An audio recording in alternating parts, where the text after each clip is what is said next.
ইলমে দ্বীনের জন্য তাদেরকে মেহনত মুজাহাদা করতে হবে। ইলমে দ্বীনের জন্য কি করতে হবে? মেহনত মুজাহাদা করতে হবে, চেষ্টা সাধনা করতে হবে। ইলমে দ্বীনের জন্য নিজের জীবনকে বিলীন করে দিতে হবে, নিজের জীবনের আরামায়ের সবকিছু উৎসর্গ করে দিতে হবে। তাহলে তো আমরা ভালো ছাত্রছাত্রী হতে পারব। তাহলে আমাদের 1 নম্বর কাজ হবে মেহনত মুজাহাদা করা। যে যত বেশি মেহনত করতে পারবে তাকে আল্লাহ তত বেশি ইলম দান করবে। মহান রব্বুল আলামিন পবিত্র কোরআনে ইরশাদ করেন, ওয়াল্লাযীনা জাহাদু ফীনা লানাহদিয়ান্নাহুম সুবুলানা। যারা আমার পথে মুজাহাদা করবে, মেহনত করবে, চেষ্টা সাধনা করবে, অবশ্যই অবশ্যই আমি তাদেরকে পথ প্রদর্শন করব। সকলে বলুন সুবহানাল্লাহ। যারা ইলম শিক্ষার জন্য মেহনত করবে, আল্লাহ তাআলা তাদেরকে ইলম দান করবে। যারা আমলের লাইনে মেহনত করবে, আমার আল্লাহ তাদেরকে আমল করার তৌফিক দান করবে।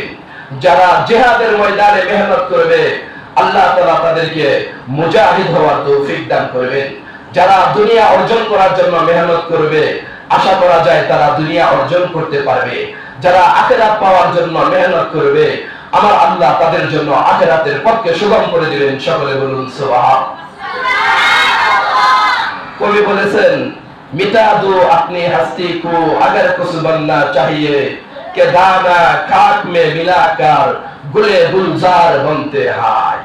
কবি বলেছেন, তুমি যদি জীবনে কিছু হতে চাও তাহলে নিজের জীবনকে বিলীন করে দাও, উৎসর্গ করে দাও।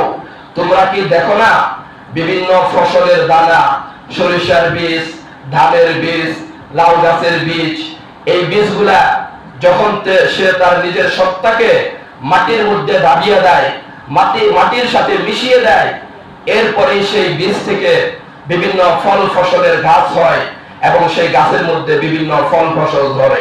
ঠিক না ঠিক? এখন যদি এই সরিষার দানা মনে করে আমি কেন মাটির মধ্যে পড়ব, এখন এই লাউয়ের দানা যদি মনে করে আমি কেন মাটির মধ্যে যাব, ধানের দানা যদি মনে করে আমি কেন মাটির সাথে মিশবো, তাহলে কি ফল ফসল হবে? হবে না। তদ্রূপভাবে যারা ছাত্র ছাত্রী রয়েছে তাদেরকে সর্বোচ্চ মেহনত মুজাহাদা করতে হবে, কষ্ট করতে হবে, নিজের জীবনের আরাম আয়েশকে বিলীন করে দিতে হবে। তাহলেই তোমরা প্রকৃত ছাত্র ছাত্রী হতে পারবা, তাহলেই তোমরা কোরআন এবং হাদিসের জ্ঞান অর্জন করতে পারবে।